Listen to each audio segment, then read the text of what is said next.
Chapter 3. Joint Venture. Joint venture. Noun.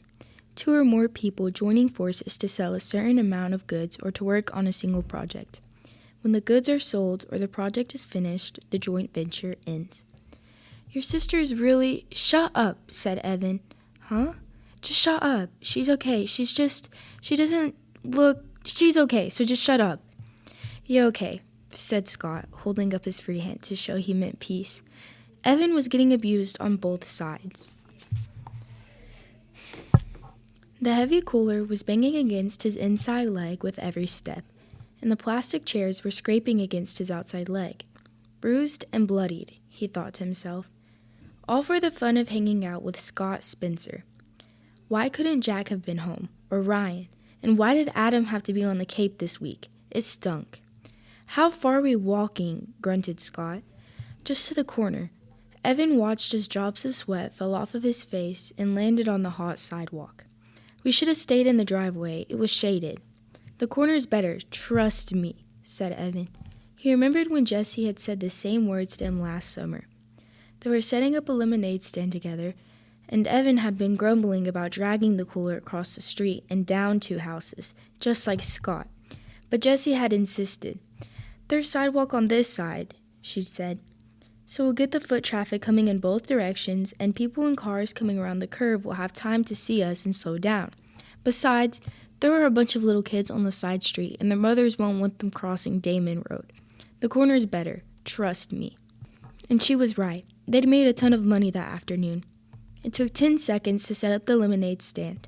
Evan unfolded the chairs and set one on each side of the cooler. Scott tilted the sign toward the street for maximum effect. Then they both sat down.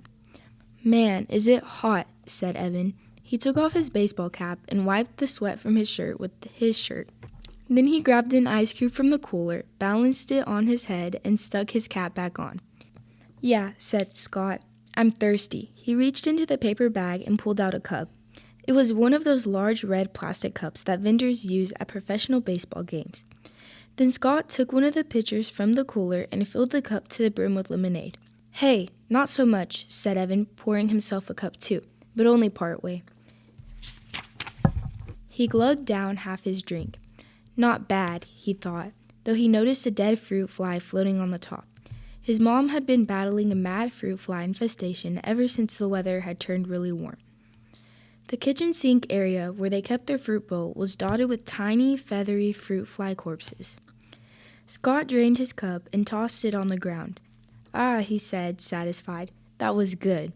I'm going to have another.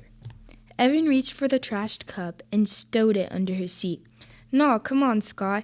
You're going to drink all our profits if you do that. He stretched his legs out by putting his feet on top of the cooler. Just chill. I'm going to chill by having another cup, said Scott.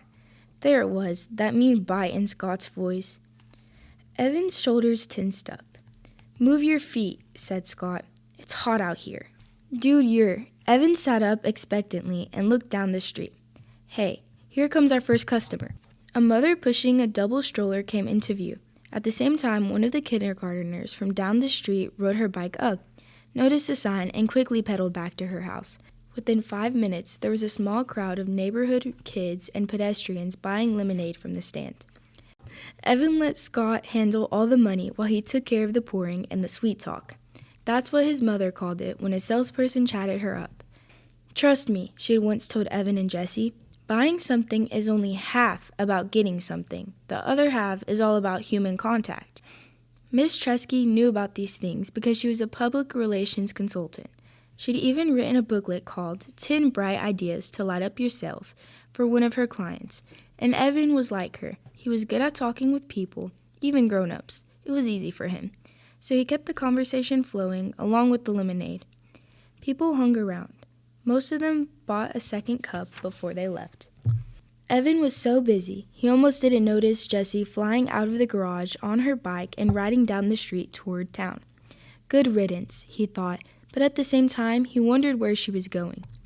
During a lull in business, Evan walked all around the stand, picking up discarded plastic cups. Scott sat in his chair, jingling the coins in his pocket. Man, are we going to be so rich, said Scott. I bet we made $5 already. I bet we made 10. How much do you think we made? Evan shrugged. He looked at the stack of used cups in his hand and counted the rims. 14. They'd sold 14 cups so far, and each cup of lemonade cost 50 cents. Evan heard Miss DeFazio's voice in his ear. Miss DeFazio had been his third-grade teacher, and she'd done everything she could to help Evan with his math. If 1 cup of lemonade sells for 50 cents and you sell 14 cups of lemonade, how much money have you made? Word problems. Evan hated word problems, and this was impossible anyway. He was pretty sure the right equation was 14 times 50 equals blank. But how was he supposed to solve that? That was double-digit multiplication. There was no way he could do a problem like that, and besides, some of those 14 people had bought refills but used the same cup. How many? Evan didn't know. Still, he knew they'd made a pretty good amount of money. That estimate was close enough for him. How much do you think we could make if we sold it all? Asked Scott. I don't know, said Evan. Maybe $20. That sounded high, even to him, but Evan was an optimist. Do you really think? Both boys looked in the cooler. 3 pitchers were empty. They only had half a pitcher left. You were pouring the cups too full, said Scott. You should have poured less in each one. You're the one who brought the huge plastic cups. You could fit a gallon in one of those, said Evan.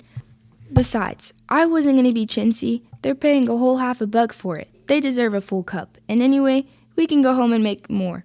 My mom has cans of lemonade in the freezer. So go home and make more, said Scott.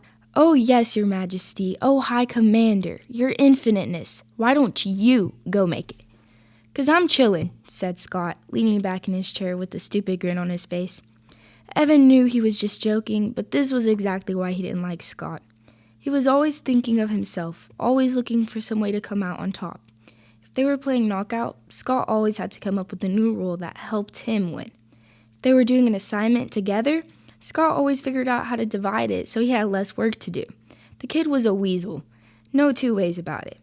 But everyone else was out of town. Evan didn't want to spend the day alone, and Jesse was on his poop list, as Mom called it when the dog did something he wasn't supposed to do. Evan might never play with Jesse again. Evan crossed the street and went into the house. He was surprised to find that there were no more cans of lemonade in the freezer. Wow, there had been so many this morning. Luckily, there was a can of grape juice in the freezer and a bottle of ginger ale in the fridge. It'll work, he thought. People just want a cold drink. They don't care if it's lemonade. He mixed up the grape juice at the sink. The fruit flies were more out of control than ever, thanks to the lemonade the boys had dribbled on the countertop. Evan swatted a couple, but most of them drifted out of his reach and settled on the fruit bowl. He wished his mother believed in chemical warfare, but for Mrs. Tresky, it was all natural or nothing. When he went back outside to the lemonade stand, Evan noticed that the last pitcher was turned upside down on the cooler. "Oh, come on, Scott," he said. "What? It was hot, and you said we could always make more." "Yeah, well, we didn't have as much in the house as I thought. I've got grape juice and ginger ale." "I hate ginger ale," said Scott. "I wouldn't give you a penny for it." It turned out that a lot of people felt the same way. Business was definitely slower. The day got hotter. The sun beat down on them so ferociously that it was easy to imagine the sidewalk cracking open and swallowing them whole. Fanning himself, Evan asked, "How much money do you really think we could make?" "I don't know," said Scott, pushing his baseball cap down over his eyes. "I mean, on a hot day like this," Evan said, silently adding the words, "or tomorrow. If we sold 8 pitchers of lemonade, what do you think we'd each make?" 8 pitchers? I don't know. Scott shook his head. His baseball-capped face wagged back and forth. "Too hot for math, and it's summer." Evan pulled the red pen out of his pocket and started to write on the palm of his hand.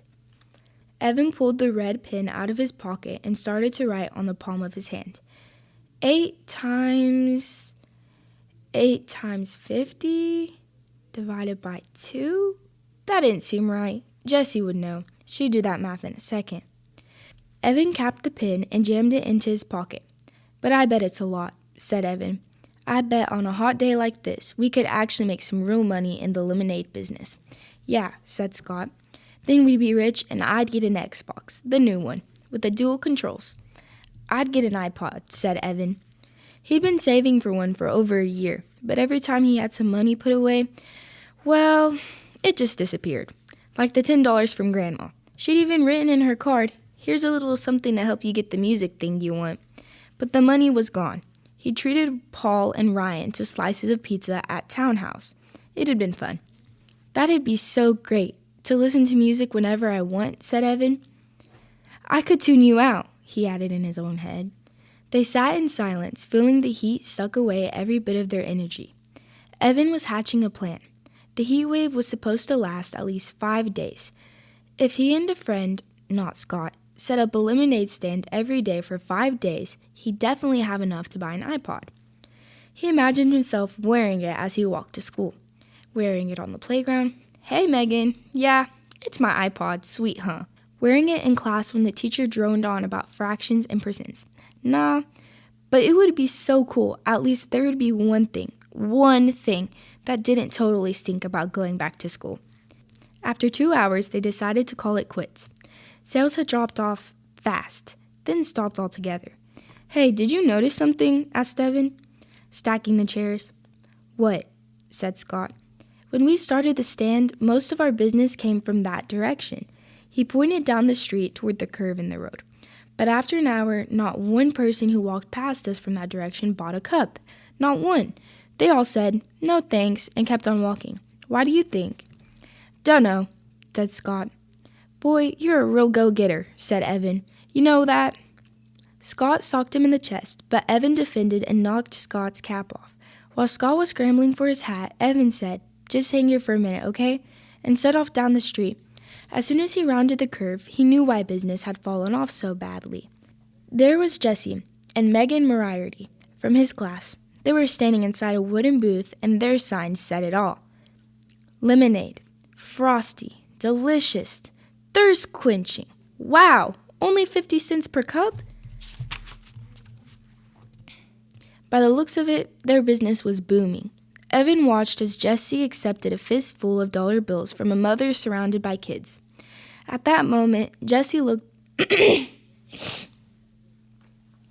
By the looks of it, their business was booming. Evan watched as Jesse accepted a fistful of dollar bills from a mother surrounded by kids. At that moment, Jesse looked up and saw him. Evan had a weird feeling, like he'd been caught cheating on a test. He wanted to run and hide somewhere. Instead, he froze. What would Jessie do? Evan couldn't believe it. She sneered at him. She cocked her head to the side and gave him this little, "I'm so much better than you" smile. And then she waved the money in her hand at him. She waved it, as if to say, "Look how much we've made selling lemonade. Bet you can't beat that." Evan turned on his heel and walked away. Behind him, he could hear Megan Moriarty laughing at him, clear as a bell.